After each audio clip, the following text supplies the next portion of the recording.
What's up, everybody? We wanted to take a quick moment to remind each of you to please like, share, comment, subscribe to the podcast. Tommy, Ring that bell. ring the bell. It goes a long way to support the podcast. Besides that, Tommy and I offer online coaching. The links for that will be below. The link for my merch store will be below as well. And without further ado, we bring to you a Thinking Man's podcast. A Thinking Man's podcast. What's up, everybody, and welcome back to another episode of A Thinking Man's podcast. I'm your host. My name is Joseph PIRCHER. With me, as always, my good friend Tommy Stiles. What's going on, Tommy? How are you, man? Not too bad, Joe. How we doing? We're doing all right. This is a big episode because this is something we've kind of, I think, flirted with in each episode of inevitably, like these topics kind of come up in a roundabout way. And, I think it's a good time to kind of dive into the X's and O's a little bit of PEDs.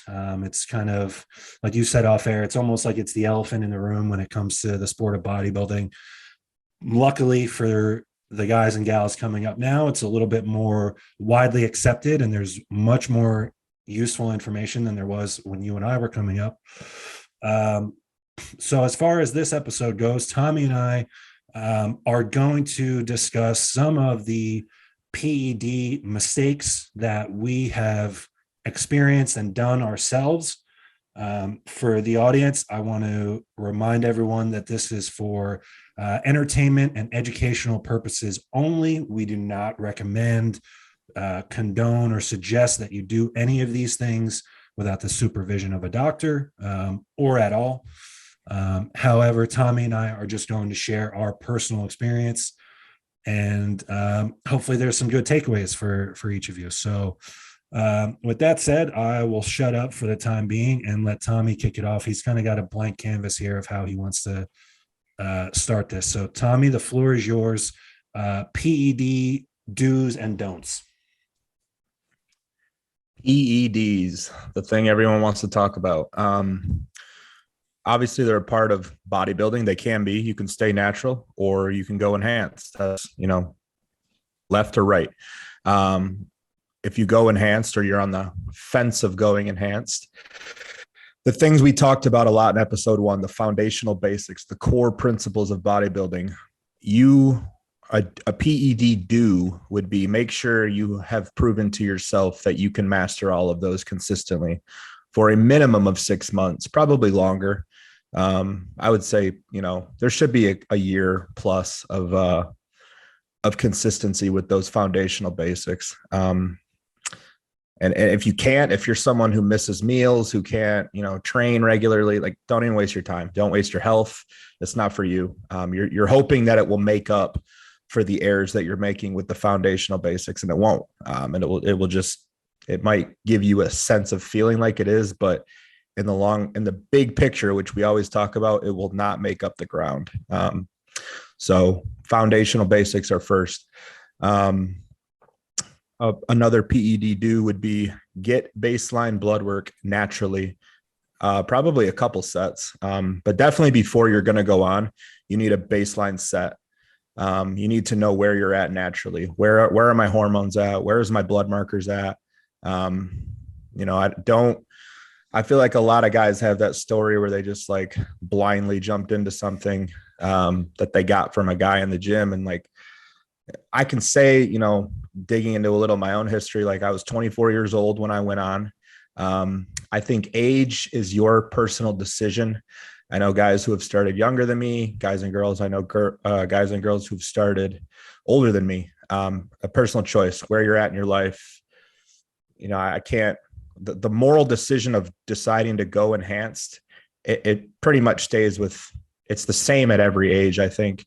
I do think, because we do have a lot of younger listeners, don't rush it, man. I mean, if you're 18, 19, 20, man, there's still you're still riding a pretty good cycle of natural testosterone from just, being that age. Like, Don't rush it. I know social media, and I know the pressures of seeing so many physiques and wanting it now mentality. But if you can display patience and look at the bigger picture, you're going to set yourself up for, much greater success, and you're going to mitigate a lot more risk. How long do you want to be doing this? Do you want to start when you're 19, but potentially be gassed out by the time you're 27? I've seen a lot of stories like that. So don't rush it. Blood work before you get on, obviously that's a do. And then one of the biggest don'ts I see is don't base your knowledge off of what you've heard from social media, from a buddy at the gym, from this guy, from that girl. Obviously there can be some good information that can be given to you from other people. We're kind of doing that right now, but sure. At the same time, don't make that your basis of, well, I heard Tren does this. I heard EQ makes your appetite increase. I heard you get Decadic if you take Deca. All these dogma thoughts like that. There's a reason why those things would or would not happen. Right. So I guess, a big point of this episode is we're just trying to dispel myths and trying to give you something useful for do's and don'ts of how to, if you're on the fence of going on, but also if you're already on, and how to mitigate risk and make the most out of being enhanced for the bigger picture. All great stuff. I think a big one is age. And I felt that pressure coming up. I see, at the time, I think Cody Montgomery was younger than me. Some of these guys that had awe-inspiring physiques, and I'm 2 or 3 years into living like a bodybuilder natural and not all that impressed with myself. And this was before Instagram. So I totally understand. That's a great point. That there is this kind of pressure where you compare yourself to others. And then that might make you feel like you need to speed up your timeline on it. And not to sound preachy, but this is more hey, if I was talking to the 21-year-old version of myself, this is how I would speak. So I think age is a big one. I would never, I cannot make a case. Yeah, that's a good point about age. I just want to add that, I said, I started at 24. From a maturity standpoint, I was not ready to start until I was 24. At 20, I was just a gym bro, man. I was partying. I was doing all sorts of shit. So I can add a quick don't. Alcohol, recreational drugs, all of that shit, sideline it all if you're going to go enhanced. You are going to put your body through twice the risk if all that stuff is a normal part of your life. So if you're someone who needs your alcohol on the weekends and social outlet, don't go enhanced. It's not for you. I mean, TRT, different story, but we're talking enhanced bodybuilding. Do not, I will preach to you there. Do not try to mix both. Yeah. That should just be a good sign that this is not for you. If that part of your life is not at a clear end, well, then you are not ready to begin this other part of your life.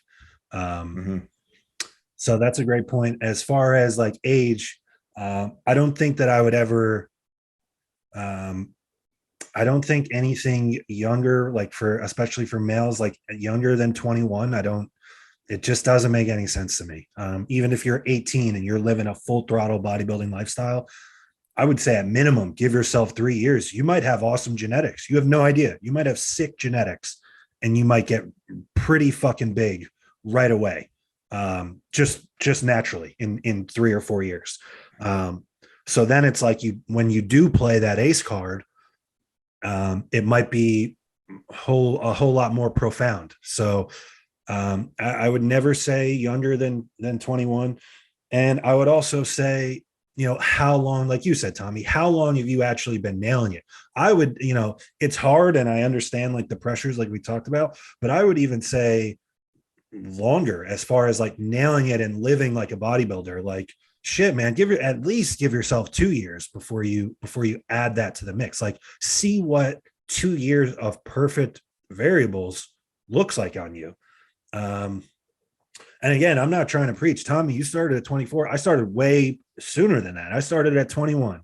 And like I said, I was about 2.5, maybe 3 years of like actively bodybuilding, because I think I've said this on the show earlier, but from my first day in the gym, I was bodybuilding. I didn't like dick around with the weights, or I didn't lift weights for sports. I started day one with someone that was a bodybuilder, like guiding what I was doing. So I was all in from the jump. And I gave that 2.5 or 3 years and started at 21. And looking back, I think I probably started too soon. Because like you said, it's like from a maturity standpoint, you have no idea what these things are doing to you. Not even just physically, but from a psychological perspective. And then, like we've talked about over and over, I'm 30 now. I still feel like I have another 10 years doing this. That was not even a thought in my mind at 21. If I would have said at 21, I'm going to do this until I'm 40, I think my decision making would have been much different than it was at the time. So, like we've said a million times, I think playing the long game, it will be especially lucrative if you play the long game with your health and your PEDs. So all good stuff. Anything.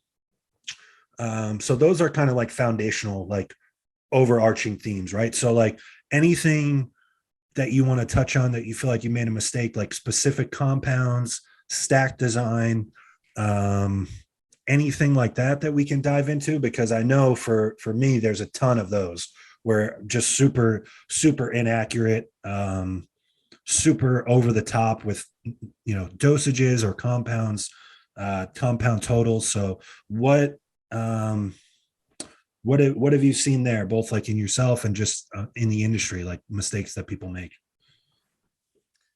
With myself, I mean, I did not do anything on my own as far as my own stack designs. I was under the guidance of a coach up until, the start of 2022 is when I kind of started doing my own thing with gear. So I can't really, from a client standpoint, I did what I was told. I never, I listened to my coach. I didn't think what they were telling me was too low, so I did more. I didn't, add I didn't, whatever was on the protocol, I did. So that being said, looking back and with the knowledge we have now and with how much PEDs are now talked about versus where they were, 7 years ago, I'm 31 now. So that being said, I think there was just cycle and stack designs that were just, we've learned there's better approaches. So for me, it was like, I was on a Arimidex probably for 2 years straight. I didn't miss a day.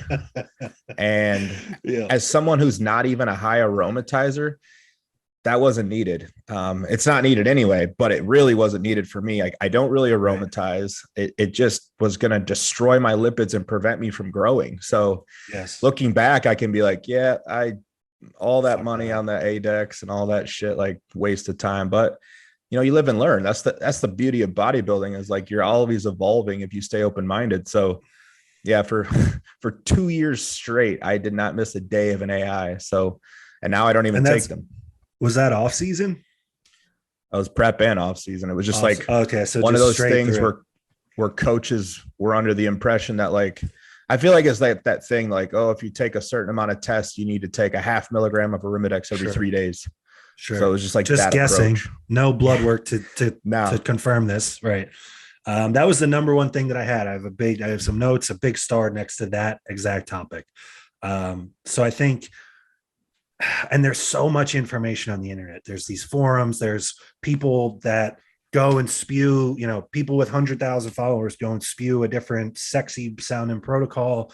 And then they have a whole group of minions that follow them and do this. So with that said, I mean, there are some people that I respect a ton that 10 years ago or whatever would tell you, like, oh, test is best. You can get huge on test alone. Just use that as your main driver. And I think with what we know now, like you said, there's just a lot better ways to do it. And I want to take a moment to say this. So everything that I do personally now with PEDs, and then everything that I would recommend to the people that I help, it is all from a model that I learned under John Jewett.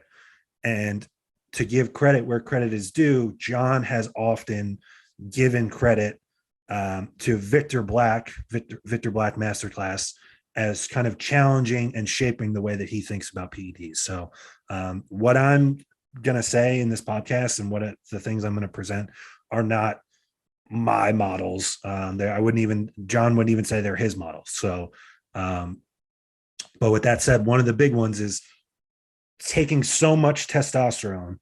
One, like where you think that that's just going to be like a driver, where it's a test only, and you do work up to 750, 1,000 milligrams of test. Like you said, at that point, you're going to require an aromatase inhibitor to control the super physiological level of estrogen, because the estrogen is just going to follow the testosterone as it rises, which is a terrible mistake. Like we talked about, you said you felt like shit, all these different things. So and I'm talking to men now, enhanced men. We want to use testosterone at a level, in my opinion, and some of these people that have guided me, to where it's only so much that it doesn't require any type of aromatase inhibitor to counter it, because we want estrogen to run as high as we possibly can handle. Because we know now estrogen is neuroprotective, cardioprotective. For men, it's needed for erection quality, libido. It regulates body fat. Not to nerd out, but it's needed for the growth hormone IGF-1 axis. All these things, recovery in general. Like, you're going to be a worse bodybuilder in whatever season you're in if you're crushing your estrogen down to zero. So that is just a huge foundational one. I think testosterone should always be in like a healthy, basically like replacement dose level. That way you can manipulate it as you need. But if you're ever talking about like using it as an anabolic driver to the point that an aromatase inhibitor is needed, I think we have better tools to do that job that don't require other drugs to counter it. So that was a little bit of a rant, but that's a huge one. I feel like so many guys in our industry with that shift alone would see such great improvements in not only health, but the end result in both seasons, in contest prep and in off season. I'm good friends. I'm not going to say his name. I'm good friends with a pretty high level competitor. The guy that he has helping him is kind of like one of these dogmatic OGs, and had a cycle designed the way that we were talking about, basically not to do. Very high testosterone, and then some of these other things sprinkled in. This friend of mine trusts my opinion. He's seen some of the things that, John, myself talked about. He took our word for it and kind of flipped things around, and he's on track to be the best that he's ever been. Now, it's not just the drugs, but it helps when you're more accurate with these things. I think it goes a long way. So excellent point there by Tommy. And I think something that's, the more that people like us talk about it, the more people will start to understand that there is a better way. Like you talked about, you want to be open-minded, and you want to be open to hearing that there might be a better way to do things than the way that they were doing things 15 years ago. So now that we covered that, anything else? So like, I have different things written down here, like inaccurate compound choice, which is kind of the line that we were getting on. And then orals was another big one where I've personally made tons of mistakes. I've seen and heard about people making crazy mistakes with orals. So what has your experience been there? Now, I know, you've only been under the guidance of a coach, but like you said, like taking a self-reflective look back at it, even if it wasn't your own call, what do you think, could have been done better when you look back? I mean, for me, like, that's the If thing, anything. is like, yeah, the more time you're enhanced, even though I was under the guidance of others, I was learning the whole time. So I figured out that's why there's no cookie cutter, one size fits all general way to go about things. There may be, Sure. certain staples and things we should try to follow. But at the same time, like, I have no use for orals, none of them, maybe some Anavar, but at this point, like, maybe, and I'm talking off season bodybuilding, like D-ball, Anadrol, all great, all fun, strength, you feel swole, you're watery, all that shit. But if my goal is to get better and become a better competitor, like, I'm not going to take things that ruin my appetite. I have to push a metric fuck ton of food. Why would I want to take something that's going to affect my appetite? So all the orals I've done in the past, I don't do orals in the off season anymore. And really, if they're added in a prep, it's probably in the late stages. It's not something I rely on. In the beginning, EQ was my stand, or my secondary compound choice next to testosterone. Sure. And that was under coach's guidance. But I think, at that time, primobolan wasn't really talked about as a secondary compound. And it was just like, all I heard was like, all primo is counterfeit. It's not real. It's weak, right? It's well, weak. It's expensive. All these things. Fake. I think from when you're working with younger competitors, it's like, well, EQ is readily available. Every it's real shitty fucking source has EQ. So, that one, I'm not going to say I didn't get along okay with it to start, but at some point as I was aging and the longer I was enhanced, it just started to really hammer my hematocrit through the roof, chronic inflammation, blood pressure out of control. That was 2020, where that was just like, it was my biggest ever, but I was like 255 then, but it was just watery, probably felt terrible. You could visually see elevated blood pressure in my face. Fixing that was just remove EQ. I really had to start looking at my iron intake with foods. So I started, a lot of food, like cream of rice. I don't do cream of rice anymore. I do fortified. grits. It's all fortified. Even if you go and get the raw rice, they're fortifying it with iron. Well, and then you can mitigate that a little bit if you wash your rice before you cook it. A lot of people don't do that, but or just get Thai jasmine rice. 5 minutes. That's why I eat so much jasmine. One, I like it, but two, it's not fortified.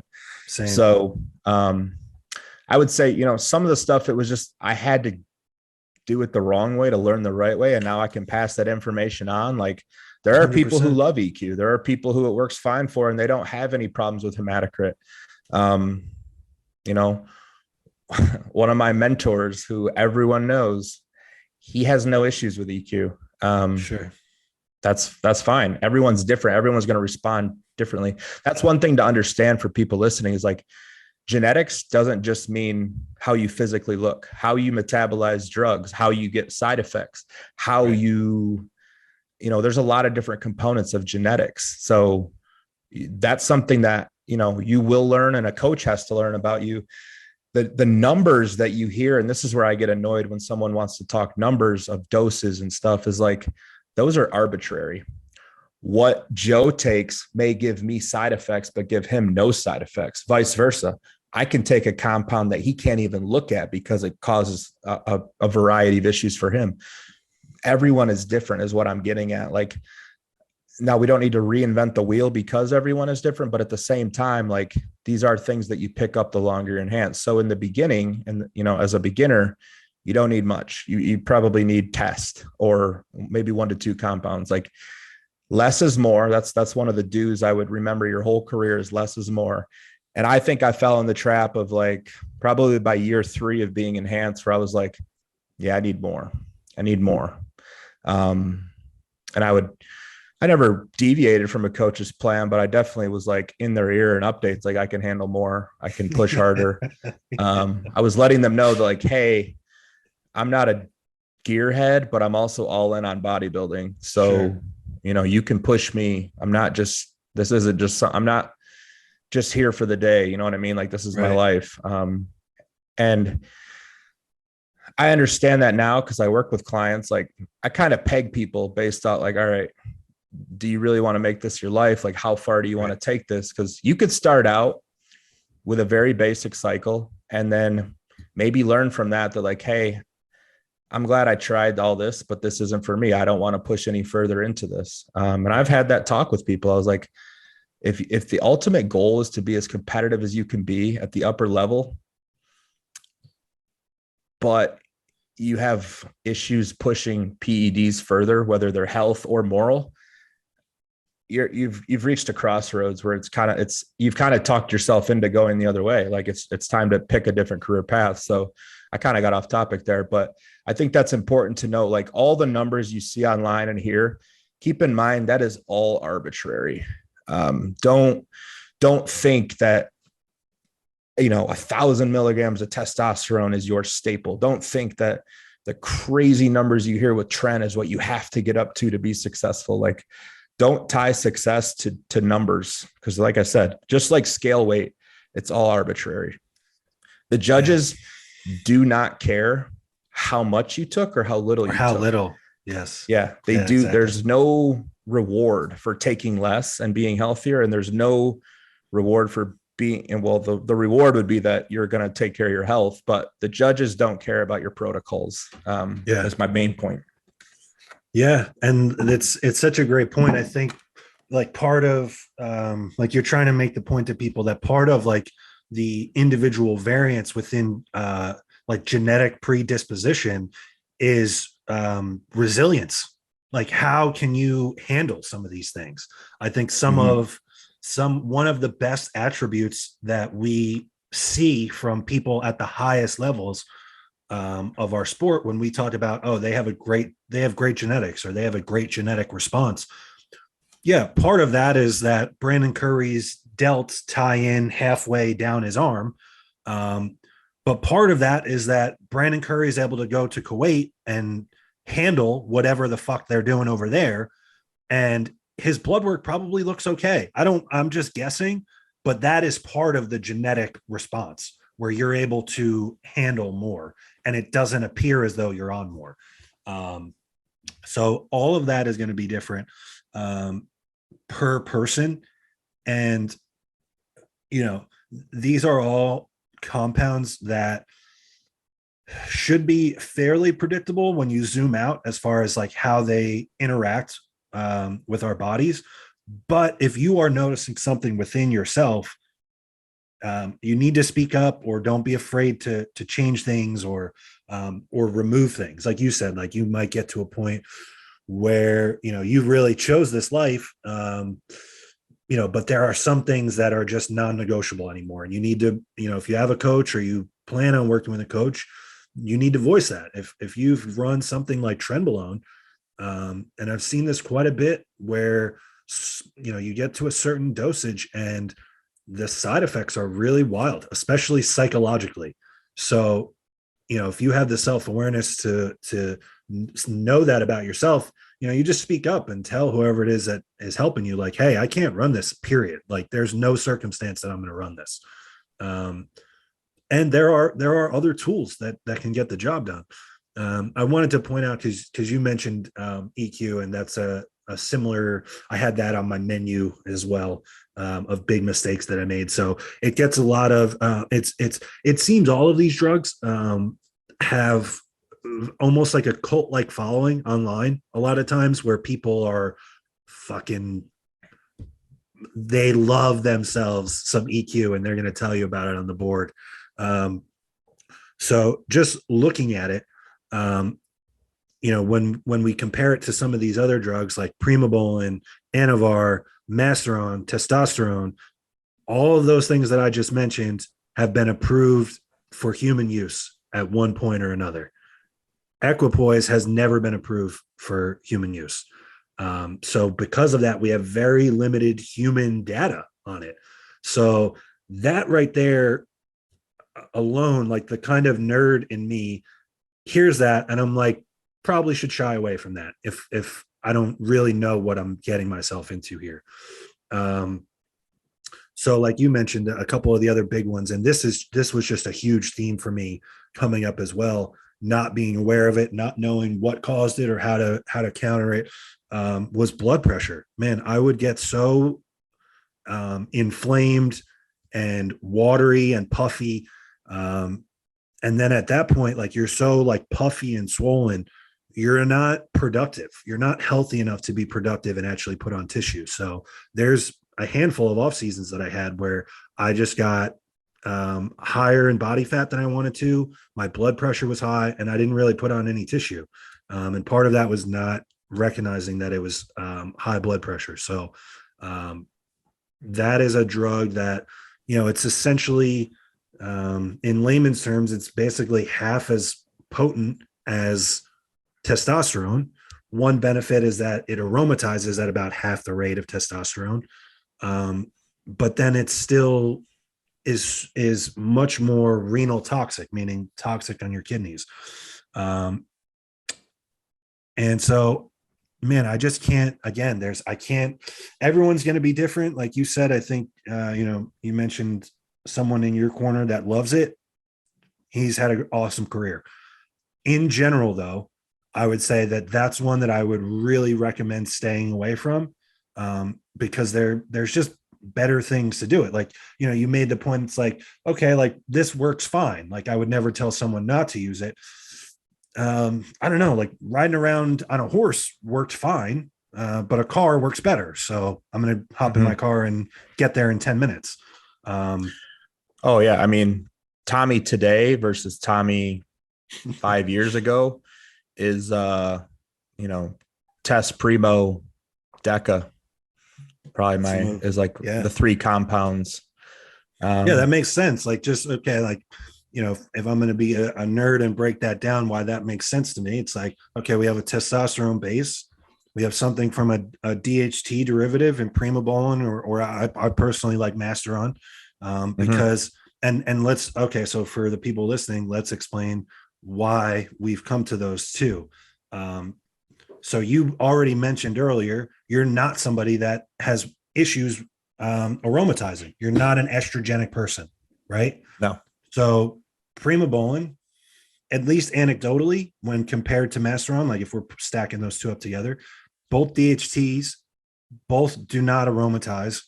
And I think primobolan anecdotally you could make a case that it grows you better. Again, it's going to be different for most people, but I think we see that often. Now, so knowing that, why would I choose even in the off season to use masteron? I am someone that is extremely sensitive to aromatizing. I have to keep my testosterone probably lower than most people that aren't even in bodybuilding that are on TRT, because of that. So then I choose masteron because it has shown this ability to modulate estrogen, where it can actually bring it down because it competes for the same receptor. So those two instances, both you and I, are the perfect example of where that individuality comes in. Like that drug works better for you. This other drug works better for me.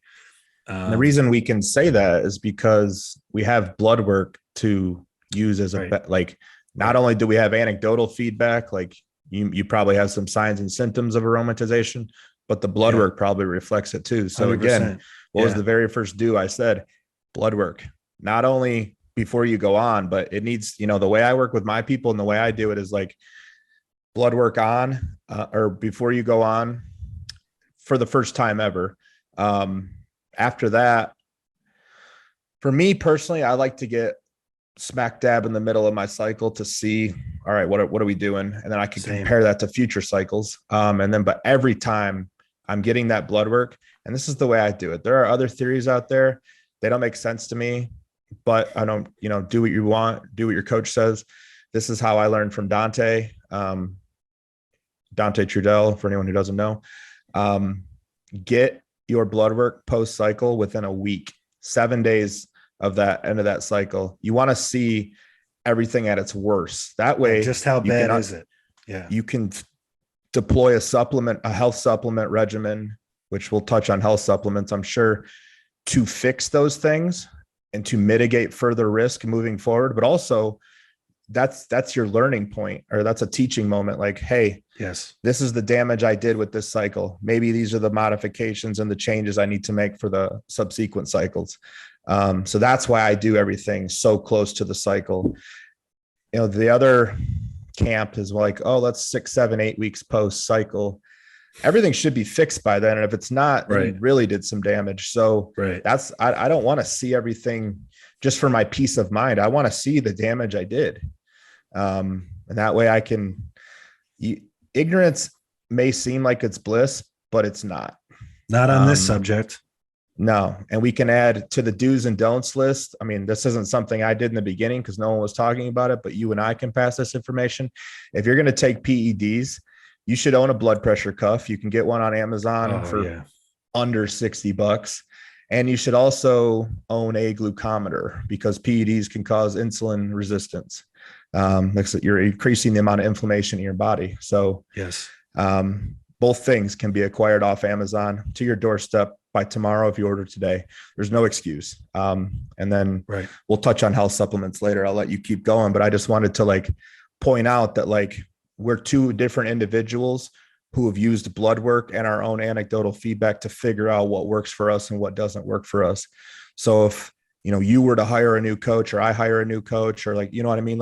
We can let them know hey, I have this amount of experience. I can tell you what doesn't work and what does work. These are my non-negotiables. I will not take X compound. And if that coach still wants to push that compound on you, fuck that coach. Get rid of them. They're not for you. Yeah. Yeah, exactly. Yeah. The blood work one is a big one. And I almost, you touched on it. But I feel like maybe we should, take a further moment to really emphasize this because it is so common to hear and see people pushing that blood work timing that you mentioned later on when you were a lot of times we see, people are on for 20, 26, 30 weeks, clean out for 6 weeks, and then go get their blood work. And they use that as a rite of passage to jump back on. And it's like you said, motherfucker, it better look good after you've been off for 6 weeks. If it doesn't, you have no business ever being back on PEDs. You really did damage. Yeah. You mangled yourself. But also it's okay, this is just a snapshot in time. Okay, for this moment, 6 weeks without any additional drugs, things look okay. What are you walking around looking like for the other 50 weeks out of the year? So, for me, it's been an evolution of things. Living in Jersey, my people in the Northeast will hear this and know they are the most awful gatekeepers about keeping people in the dark about their own health. It's unbelievable. So these companies that offer you a panel that you can just buy online and then go to a lab and have it pulled at your discretion doesn't exist in the Northeast. You can't do that. You need a script from a doctor. Most of the time, insurance will only give you blood work outside of something being majorly wrong once a year, which is just insane.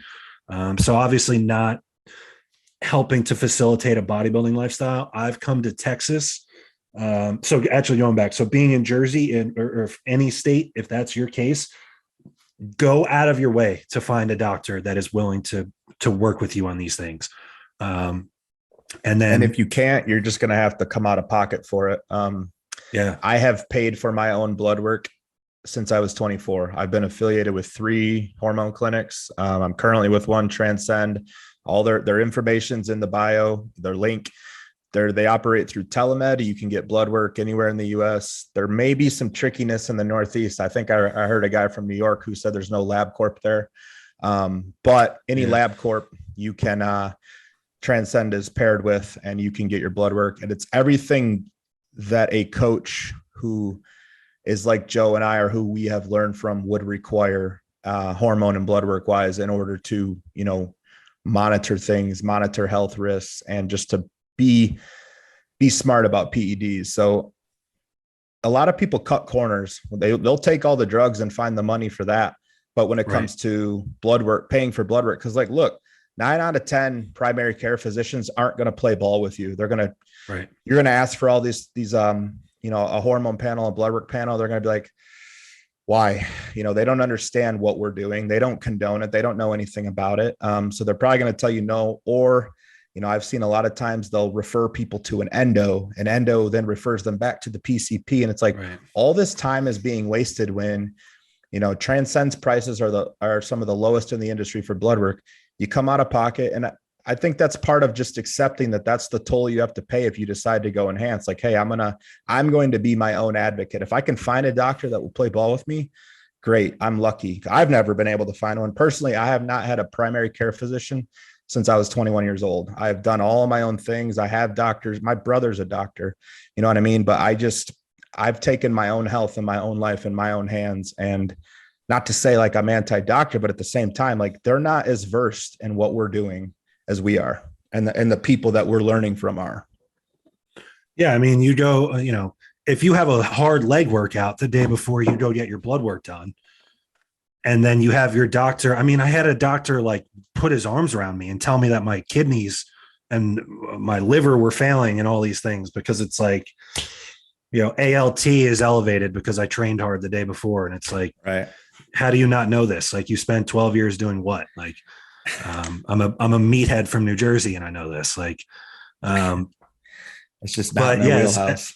Yeah. So to Tommy's point, yeah, that was exactly what I was getting at. So luckily, when I was in Jersey, I had a guy that was awesome.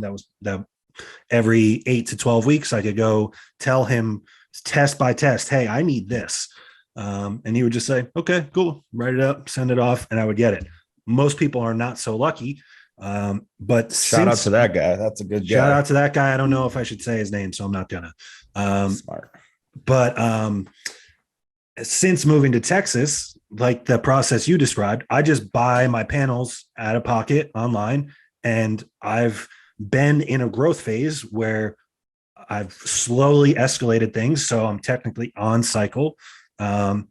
And I've just continued to go every 8 weeks, and I go just see, hey, what does this look like? Because instead of guessing or, going simply off how I feel, I'm going to get objective information about where my health is. And then this unlocks not only, it unlocks all these different answers for you. Is your stack design accurate to you? How are you responding to the things that you're doing? Does anything need to change as far as health supplements, like we talked about? All these different things are answered really only by blood work. So I would recommend a process similar to what Tommy talked about. Or, if you can afford PEDs and this is really your life, then you should be able to afford a $200 blood panel every 8 to 10 weeks. And there's really no reasoning why you can't. Like, if your show was next week, you would come up with the money to enter for a tan, for a suit, all these things. Like, you should be treating your blood work as like a non-negotiable. And to your point, blood work, when I start with someone, if they are enhanced or plan on being enhanced, we don't start until I see what an up-to-date blood work. So yeah, I think that's just the biggest one. Like, monitor your blood work. And like you said, the BP monitor. Like, I didn't know what a BP monitor was 4 years into being on gear. At 25, I had never checked my blood pressure. So if some kid is 22 listening to this now, and you don't already have the benefit of having Tommy or myself coaching you, get these things in order. And yeah, as far as, I think we were talking about orals before, I just want to touch on that as well. So same thing. I've done it all. Tried all the bulkers in the off season. They just smash your appetite and make you strong and puffy and round, and anadrol makes it so that it's hard to make a fist, and all these things. Like, blood pressure is just through the roof.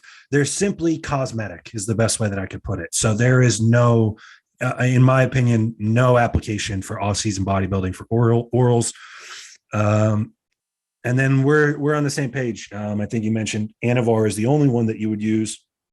I think Anavar really shines in a contest prep. You'll hear and see people saying that it's weak online. No, amazing. If you get real Anavar, you don't need 100 milligrams a day. You don't need 80 or 60 milligrams a day. I think starting with 20, somewhere in like the final stages of prep, maybe at 6 weeks out, something like that. You start with 20 to uphold training performance, and then maybe get to 40. It's going to be speaking about males. With those. Right. Yes. Sorry, Yeah. for males. All of this stuff. I honestly, maybe we should even title this PEDs for males, because quite frankly, females are so complex that they are beyond my scope with my current skill set. So I intentionally do not help any females that are enhanced. I have too much respect for everyone that does this, and I have too much respect for the level of knowledge that is required to accurately do these things with females. So it's just something that I don't. So yes, all the dosages that I'm talking about are for guys. I think anywhere from 20 to 40 makes total sense. What are you going to say, Tommy? I can give a little, I'll give the ladies some love here in a minute. Yeah. Because I do work with enhanced females. And Yeah. I won't act like an expert. I mean, I'm still learning every day. But I can, having worked with several enhanced females and, knowing them. And that being said, like a lot of conversations I have in different settings, or that from females that are curious about PEDs, is that there's no other females talking about PED use. So they're all having to learn from males, which I understand can be conflicting at times. So, moving forward, I already have one name in mind that I want to get on the show this summer at some point to kind of, talk from a female perspective about these things. That's just, I'm getting off topic, but that I will give some guidelines and some do's and don'ts for females in a minute here, but I'll let you get back to what you're talking about. But I will say about Anavar, like the whole it's a weak drug thing. Look at your lipid panel after 6 weeks of using Anavar and tell me it's a weak drug. And then also understand that what Anavar was designed for, it wasn't designed for bodybuilding. It was designed for burn victims to put muscle back on their body who couldn't take injections and who needed that. I believe it's like a 10-to-1 test ratio with Anavar. So for those that think it's weak, it's not. I mean, there's literature and studies out there about burn victims putting on 15 to 20 pounds of tissue in a short amount of time. So Anavar is not a weak compound by any means. Yeah. To jump on that. So it was burn victims was one of the main ones. And then any type of muscle wasting. So like AIDS patients, it's even been used for premature infants that were struggling to hold on to weight. So yeah, like you said, not weak at all when it's putting pounds of tissue on people that are just laying in a bed. So imagine coupled with other anabolics, training, food, the whole 9 yards, not weak by any means. And, I think there's a few orals that have a similar process, but Anavar specifically has a really interesting. So I mentioned earlier, I feel like it shines kind of at the end of contest prep as a means of kind of upholding training performance, which would lead to us holding on to tissue later in prep. So it's kind of like this dual half-life where we get an immediate release of the majority of the drug within an hour of taking it. So hearing that, I think probably makes sense to take it pre-training. There's a great neural benefit, which will lead to strength, which is what we're talking about when we're saying upholding your training performance. And then there's also something super interesting about Anavar, where coupled with 300 milligrams of caffeine, it has been shown to improve bioavailability by up to 20%. So it's like, if I'm thinking about this logically, okay, it releases in an hour and I get more out of it when I take it with caffeine. Pre-training at the end of your contest prep is an excellent time for Anavar. So, and like you said, check out your lipids after Anavar and see what they look like. But when compared to some of the other drugs that I know are deployed, especially oral steroids, Anavar is fairly benign compared to some of the other ones.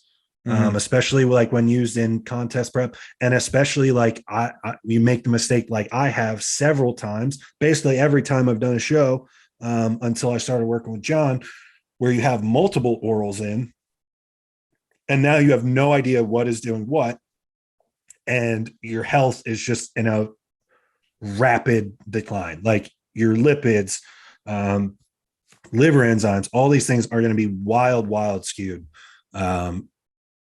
So yeah, as far as orals go, I think save them until the end of your contest prep, and then be extremely accurate or selective about the ones that you do use. Yeah, absolutely. Don't, again, like we've touched on this whole episode, just because some dude who looks great at your gym takes X oral, don't think that's the missing thing of why you don't look like that. I'll go as far as saying it's not the missing thing. I promise you. Not one compound is a game changer. Everything about bodybuilding and the core basics and foundation still applies. Yeah.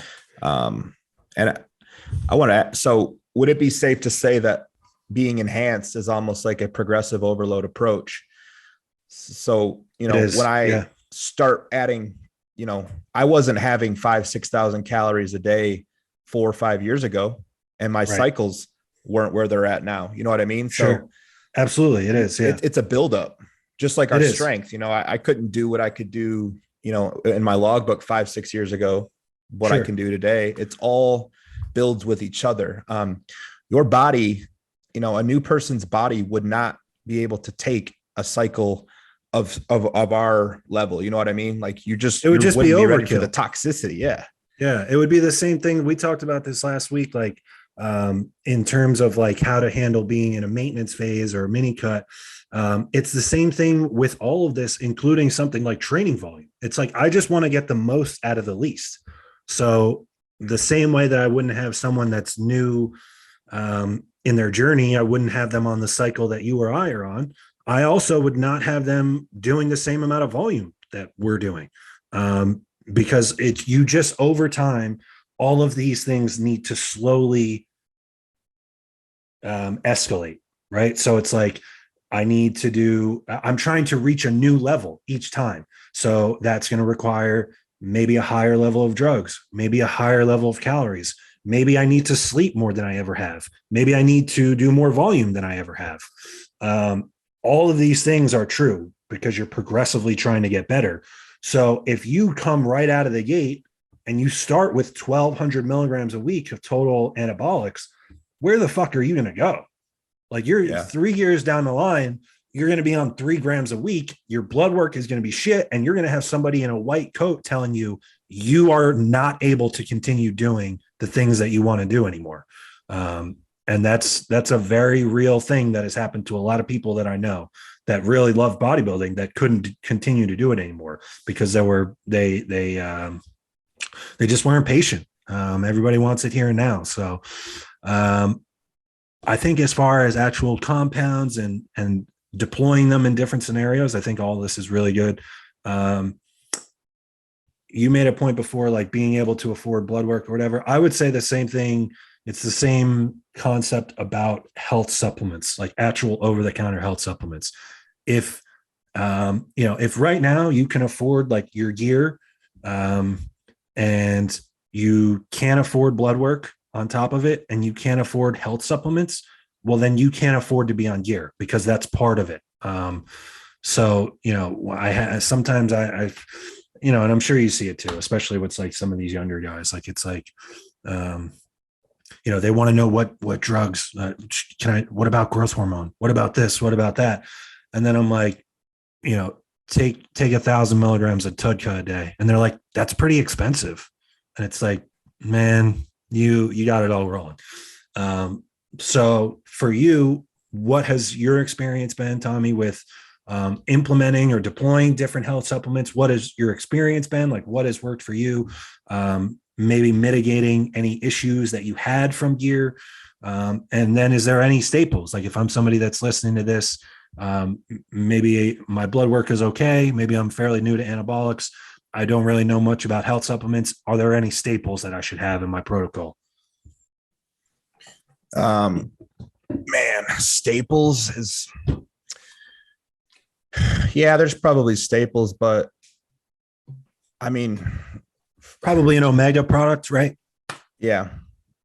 First off, the amount I spend on health supplements makes what I spend on gear look like chump change. Same. And that's how it should be if you're doing it right. Like my health supplement bill, especially if you include blood work too. All of that, exactly. Like the health costs are probably twice what the right. PEDs are. So, and I've added things and subtracted things over the years as I've gotten more blood work. But I was pretty fortunate that, you know, I worked with Dusty, who worked with Dante.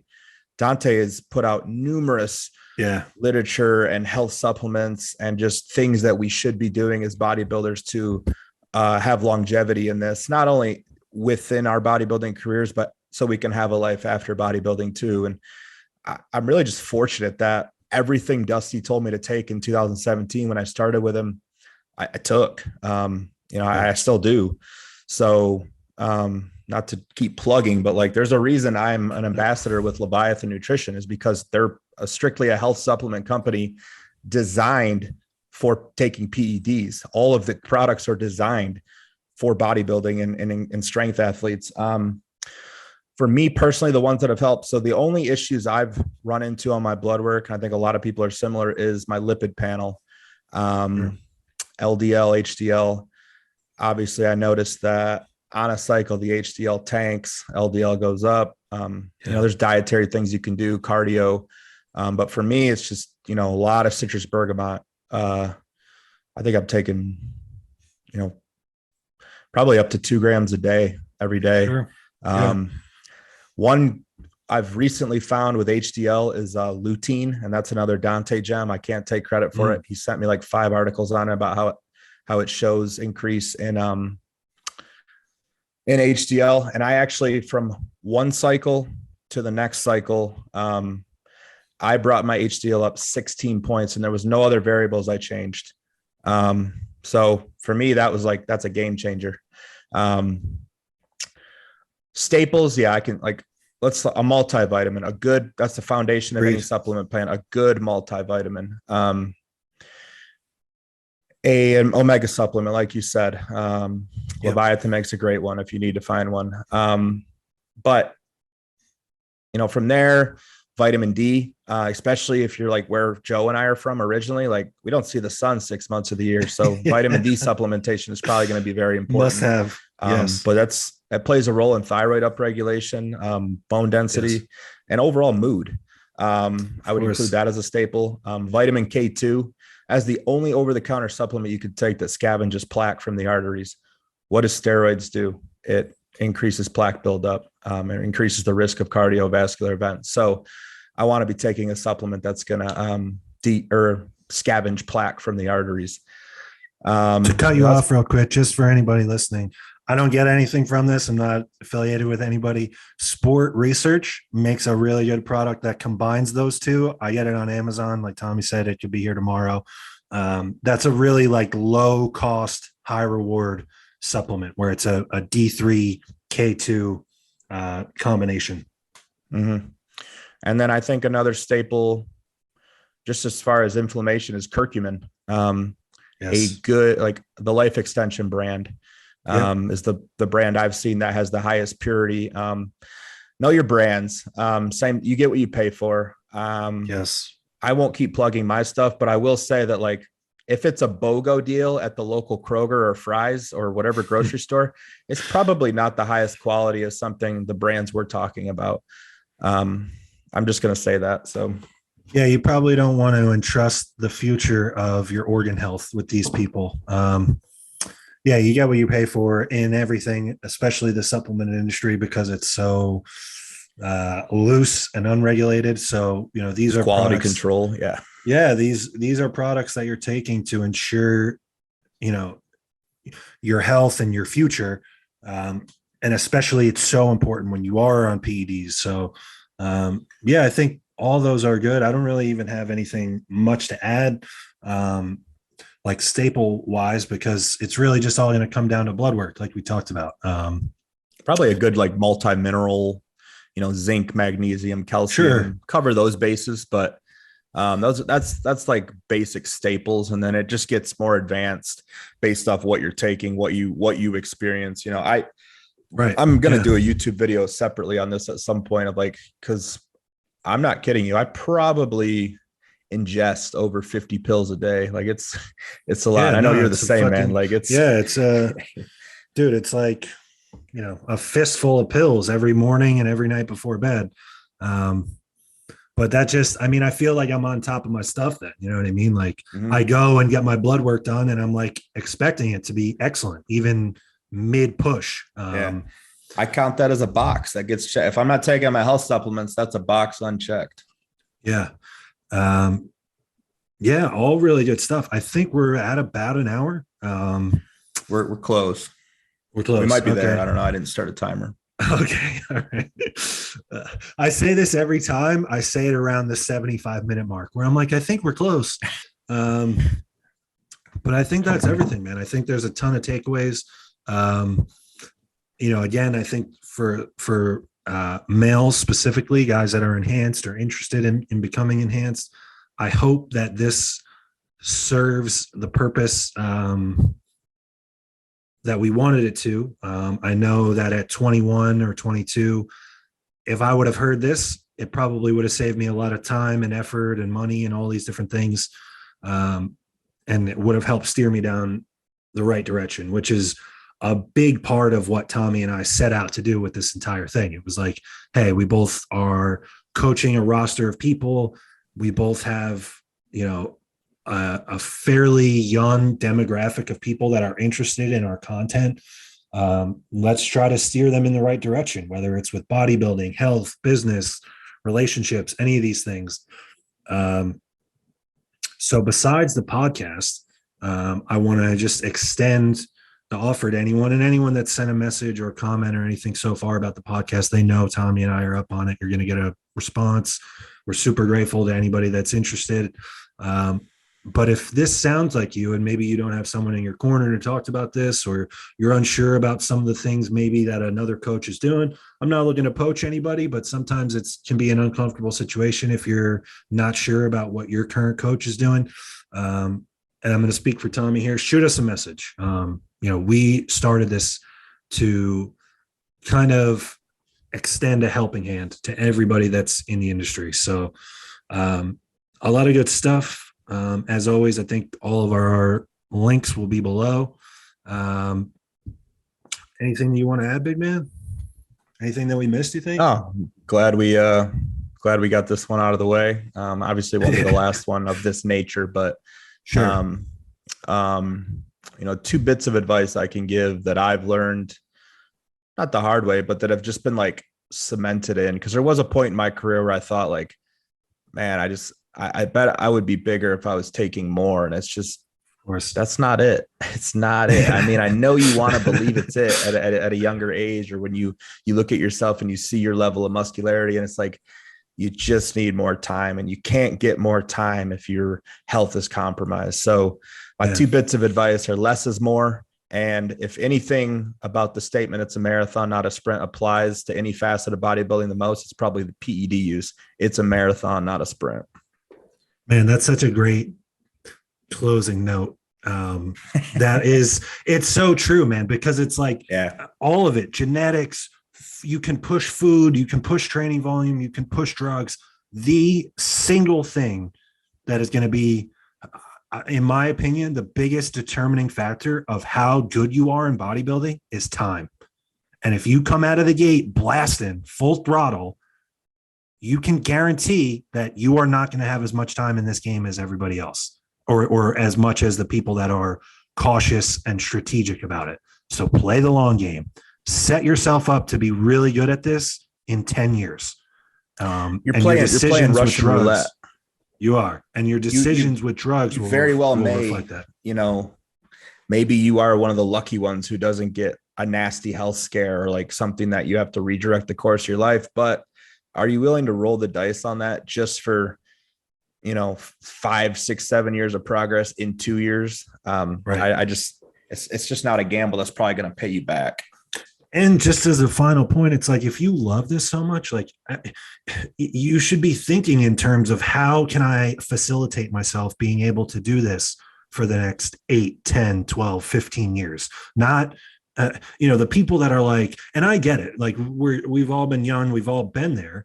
But the people that are like, I want this in 2 years or else I don't care to do it. Like, well, then this isn't for you then. And no. I don't think that there's really, I doubt that there's anybody even listening to this podcast that is of that mindset. But just an excellent point. And I think that's probably a good place to wrap it up. So give yourself as much time as you can. Go low and slow with everything. Progressive overload. Get as much out of each variable that you can before you increase or add things. And that's with drugs, food, training volume, all of it. But especially the drugs, because there's really you're not going to get that time and that health back. So, I think that's everything. Want to thank everybody that's continued to leave comments, sent us messages privately. All of that stuff, it means a ton to me. And I know it means a lot to Tommy too. It's just awesome to get messages from people when they're like, man, this is part of my drive every day home from work, or, different things where, especially our coaching episode, which was Business of Coaching, I think episode 3. A handful of people have reached out to me and said that they've started to think about things more for the long term, and maybe how to go about transitioning to coaching full time. So love to hear all that stuff. Thanks to everybody that's continued to watch. For Tommy Stiles, I'm Joseph PIRCHER. This was a Thinking Man's podcast, and we are out.